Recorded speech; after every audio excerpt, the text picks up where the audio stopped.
Once, long ago, there was a man and woman, a husband and wife, and they were very, very happy.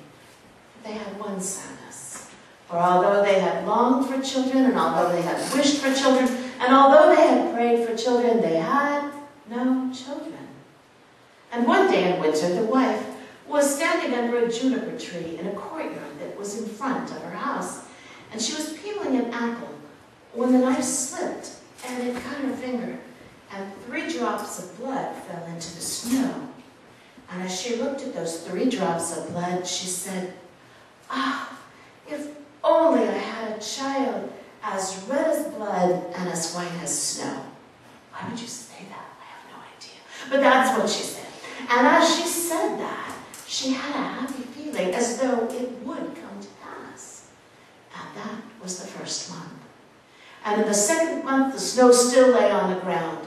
And in the third month, the snow melted. And in the fourth month, the flowers bloomed. And in the fifth month, the birds began to sing. And in the sixth month, the tree grew new leaves and the branches intertwined with each other. And in the seventh month, the berries on that juniper tree grew ripe. And the woman stood beneath that juniper tree and ate handful after handful after handful of those juniper berries. And in the 8th month, the woman began to feel most unwell. And she said to her husband, "If I should die, bury me beneath the juniper tree." And he agreed. And in the 9th month, the woman brought forth a child, a son. And he was beautiful. He was as red as blood and as white as snow, although which parts of him were which it never says. But as she looked down at her child, oh, she was so happy. She was so happy. She was so happy that she died. Can't be too happy at these stories. And so her husband buried her beneath the juniper tree.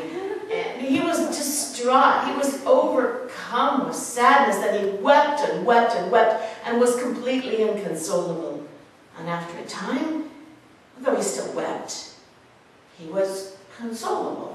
And after a time, he married again.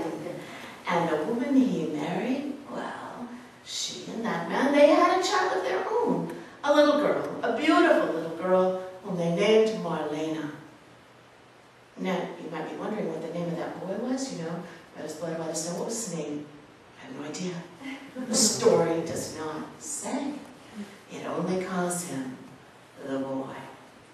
Well, the stepmother, she loved her daughter, but she could not abide her stepson.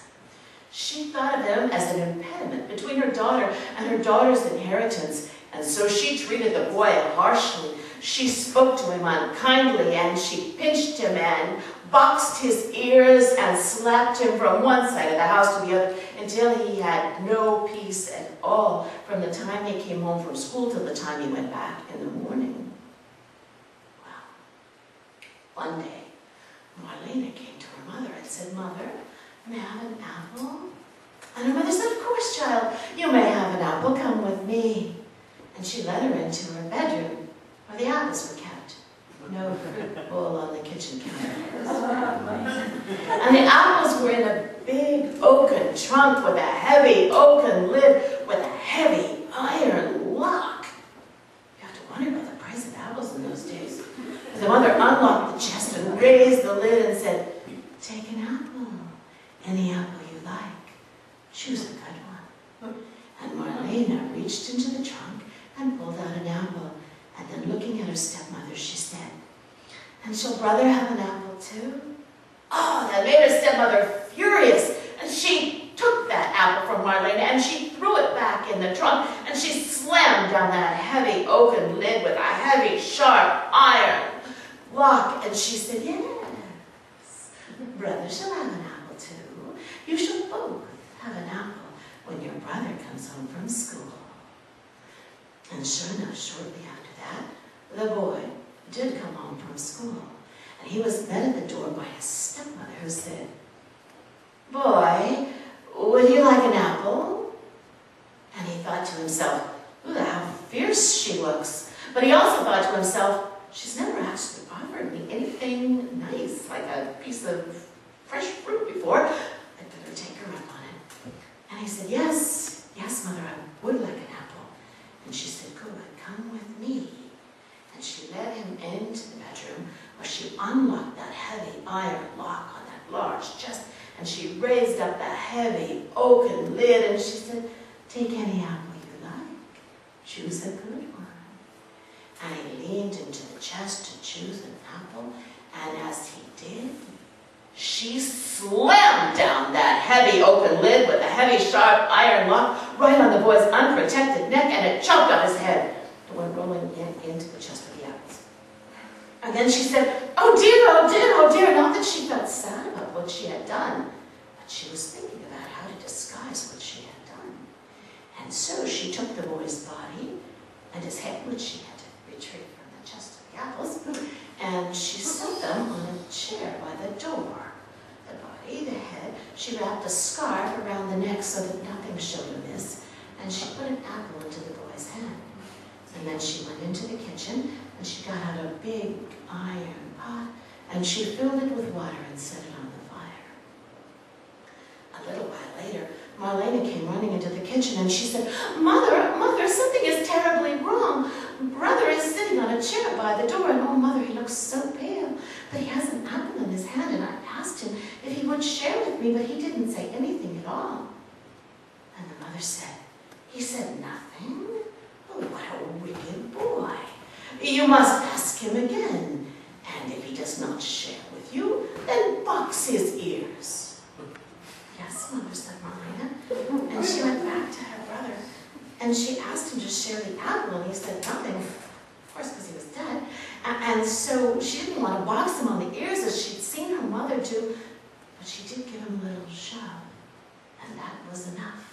The body fell to the ground, and the head fell off and rolled across the floor, and Marilyn went running back to her mother. She said, Mother, Mother, it's terrible. I have killed my brother. He is dead. His head is rolling across the floor. And her mother said, oh dear. Well, there is nothing to be done for it now. We shall have to, here the logic of fairy tales kicks in. We shall have to make him into stew. So she chopped up the body and she put it into the cauldron of water along with some potatoes and carrots and turnips and spices, and then she had poor Marlena stir it, and as Marlena stirred it, she wept and wept and wept, so that the stew needed no additional salt. After a while, the father came home. He said, oh, something smells wonderful. What is for dinner? And the stepmother said, oh, I have made a special stew for you, and it is just now ready. Sit down and I will get you some. And she ladled out a big bowl of it and set it in front of him, and he said, are you not eating? And she said, oh, I will eat later. He said, but Marlena said, oh, Marlena is very sad. She has no appetite. He said, but where is my son? And the stepmother said, oh, he has gone to visit his uncle. Really, he did not say goodbye to me. No, he told me to tell you goodbye. He said to tell you that he will be gone for 6 weeks. But Marlena, as you can see, is very sad. And the father said, oh, Marlena, don't be sad. Your brother will soon be home and all will be well. This is what we call irony. So the father took a bite of the stew and he said, oh, the stew is wonderful. It is so good. I am glad that none of you wants any of it because, well, it seems that it should be all mine, and no one else shall have a drop of it. And so we ate bowl after bowl after bowl of it until the stew was completely gone. And as was the custom in those days, you gnawed the meat from the bones and then sucked the bones dry and then threw them under the table. But when dinner was over, such as it was, and the table was cleared, then Marlena went to her bottom drawer and she got out a white silk kerchief and she crept back into the dining room under the table and she gathered up the bones of her brother in that silk kerchief and she went out and put them beneath the juniper tree. And then the most amazing thing happened. At the base of the juniper tree there was a thick white mist, and in the midst of the mist, there was a fire. And out of the fire there flew a bird, a beautiful bird with red and green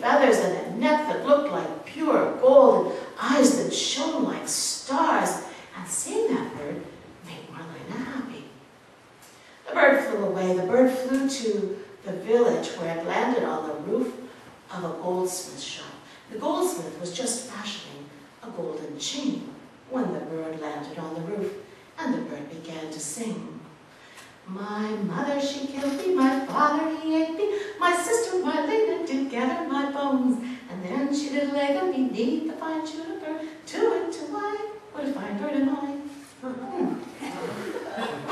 the goldsmith, he ran out of the house, or the shop, and he said, wow, what a beautiful song, sing that song again.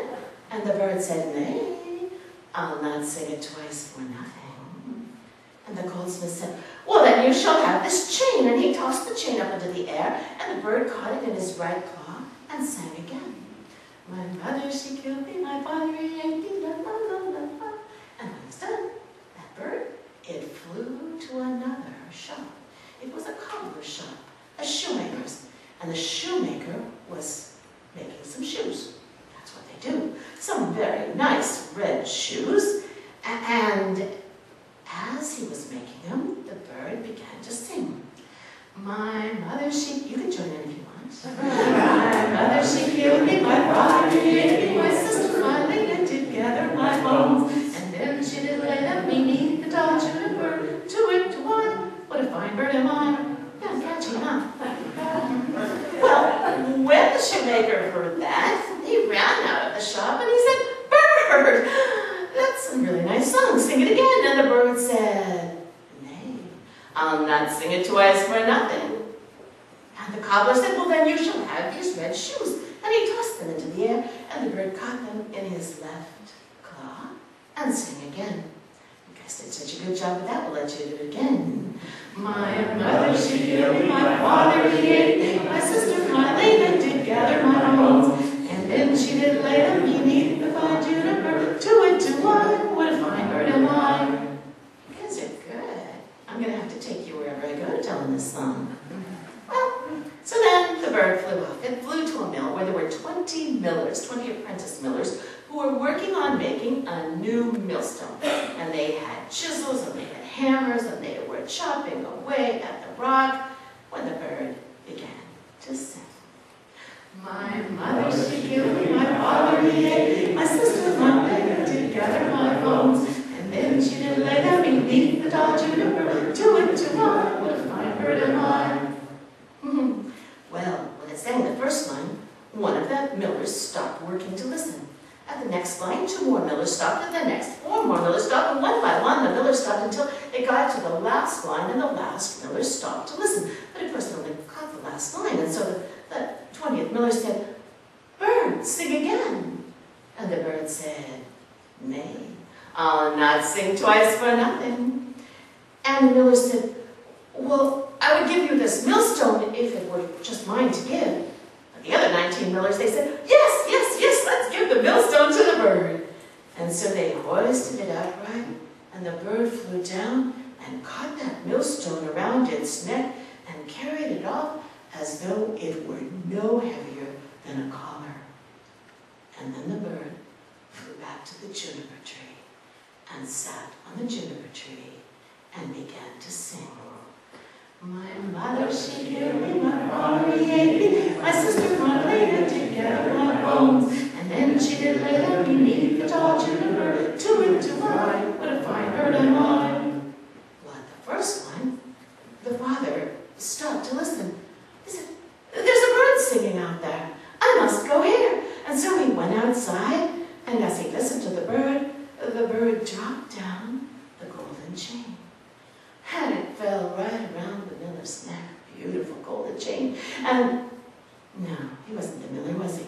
Anyway, the father, he went back in and he said to his wife and his daughter, the bird is a wonderful bird, and it has gold and a golden neck. It shines like pure gold. It has red and green feathers. It has eyes that sparkle like stars. And look, it gave me this really nice gold chain. It makes me feel so happy. You should go out and see the bird and listen to its song. The bird kept singing, and the stepmother said, it does not make me feel happy. It does not make me feel happy at all. It makes me feel like my blood is going to boil. It makes me feel like my head is going to split in two. It makes me feel like the world is coming to an end. I shall not go out. But Marlena said, I'll go out, Father.